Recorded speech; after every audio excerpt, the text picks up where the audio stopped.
Assalamualaikum, saya Ratnantika.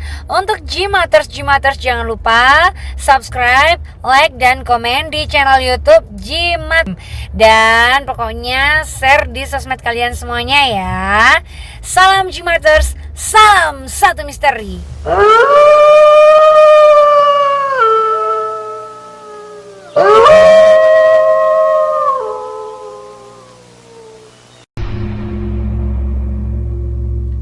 Kembali tim Jimat punya cerita dengan judul Nyetir Ditemani Lelembut.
Cerita ini aku alami hari Rabu 16 Agustus 2016. Saya dari Cirebon hendak menuju Batang, Jawa Tengah.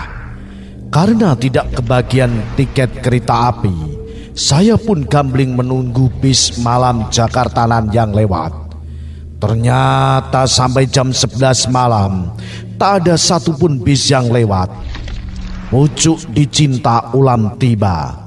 Ada Motuba atau mobil tua bangka Isuzu Panther keluaran tahun 1994 yang berhenti di depan saya dan menawarkan tumpangan dengan tarif Rp100.000. Wis ora kesuwen saya pun naik Motuba itu. Saya duduk di depan samping Pak supir. Dan ternyata sopir Motuba ini profesinya adalah sopir travel non resmi. Beliau bernama Mas Ferry asli Jogja. Setelah ngobrol ngalor ngidul, saya pun menanyakan, apakah Mas Ferry punya pengalaman horor ketika nyetir mobil?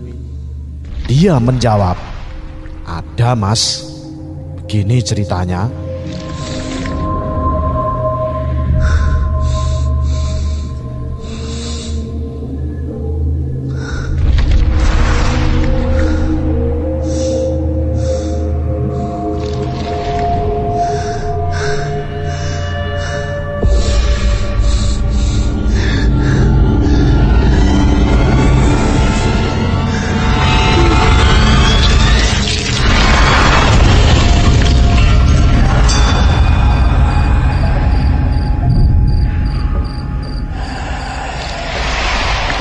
Saat itu Mas Ferry dapat job dari seorang kerabat untuk mengambil dan mengantarkan mobil dari Jakarta menuju Jogja.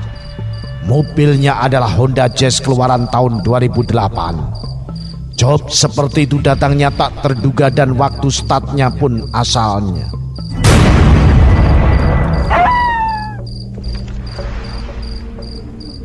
Kebetulan harinya adalah hari Kamis dan Mas Ferry nyetir sendirian. Start dari Jakarta sekitar jam 5 sore dan perkiraan Mas Ferry mobil akan sampai Jogja keesokan harinya. Dalam perjalanan semua baik-baik saja, tak ada tanda-tanda yang aneh. Singkat kata, jam 12 malam Mas Ferry sudah sampai wilayah Batang, Jawa Tengah. Selepas daerah Batang, ada beberapa jalan alternatif yang bisa menyingkat waktu. Yang pertama, bisa lewat jalan alternatif via Waileri, Kendal, Sukorejo, Temanggung, Magelang, Jogja. Jalan alternatif yang kedua bisa lewat Banyu Putih, Limpung, Sukorejo, Temanggung, Magelang, Jogja. Mas Ferry kebingungan, jalan alternatif mana yang akan ditempuh. Mas Ferry berhenti sejenak di pinggir jalan Pantura Subah Batang dan menimang-nimang kelebihan dan kekurangan kedua jalan alternatif itu. Waktu sudah menunjukkan pukul 12:30 malam. Bila lewat jalan alternatif Waileri, kondisinya lebih horor ketika malam hari. Selain karakter jalannya yang sempit, dua arah serta berkelok-kelok menyusuri jurang. Di jalan itu juga dikenal angker bila melewati kawasan Gua Bunda Maria. Akhirnya Mas Ferry ambil keputusan untuk menempuh jalan alternatif Banyu Putih, Limpung, Sukorejo, Temanggung, Magelang, Jogja. Sampai di persimpangan Limpung, Mas Ferry baru teringat bahwa jalan alternatif itu juga ada wilayah yang terkenal angker dan seram.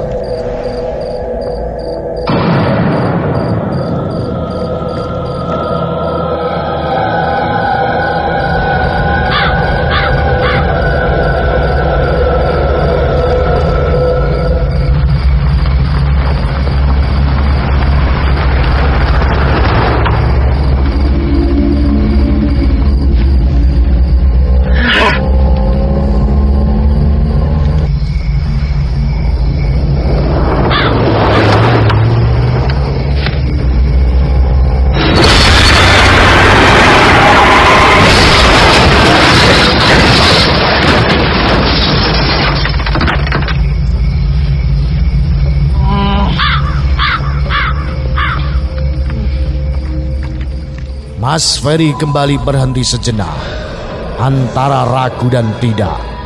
Mau balik lagi ke jalan Pantura sudah kejauhan.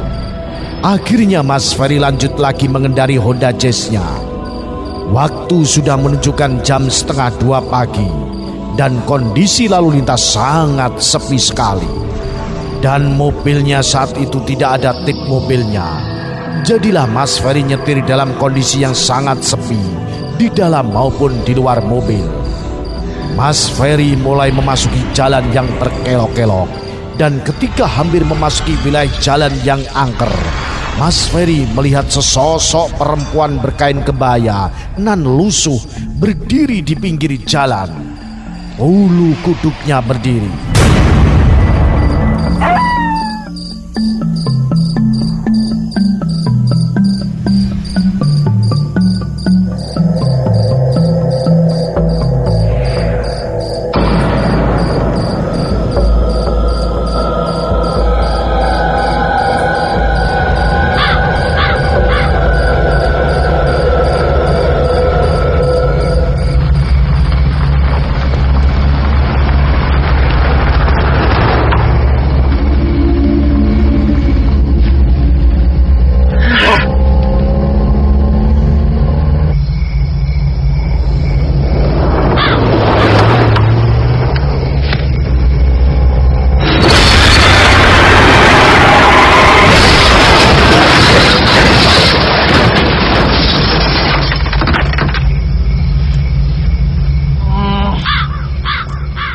Dia mengendarai mobilnya terus, dan ketika melihat di spion kiri, sosok perempuan itu sudah tidak ada.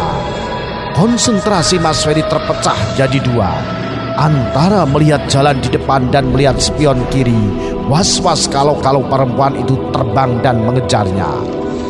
Belum habis rasa merinding, ternyata apa yang dikhawatirkan dalam hati benar-benar terjadi. Wong wedok sing mau Mas wis jegagi jagong neng jok pinggirku Mas.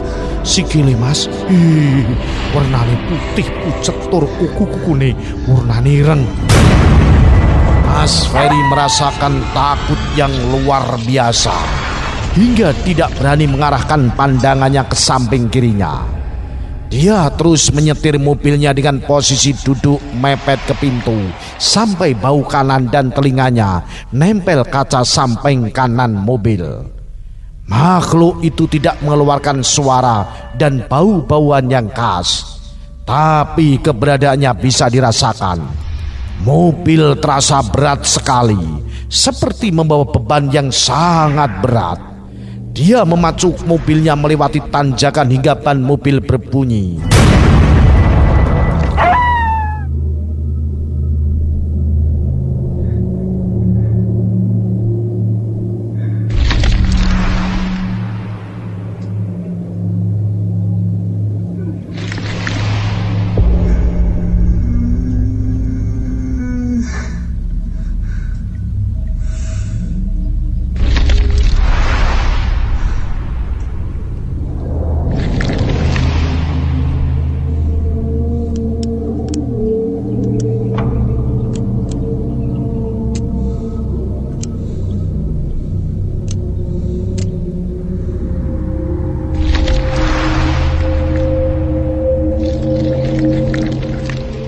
Dia berdoa dalam hati sebisa-bisanya. Mobil hanya bisa dipacu 40 km per jam. Kurang 10 meter menuju puncak tanjakan. Dia merasa tengkuk sebelah kirinya ada yang meniup. Semakin meringkukkan badannya sembari mengangkat bahu kirinya hingga menempel telinga agar tiupan lembut itu bisa dihalau. Sampainya di puncak tanjakan, makhluk itu berkelebat pergi melewati wajah Mas Ferry dan lenyap di telan kegelapan malam. Sejak saat itu Mas Ferry tidak berani melewati tanjakan itu di malam hari seorang diri. Minimal ada mobil lain yang searah buat teman nyetir. Itulah cerita dari Mas Ferry kepada Yudi Jimatres bersama Tim Jimat.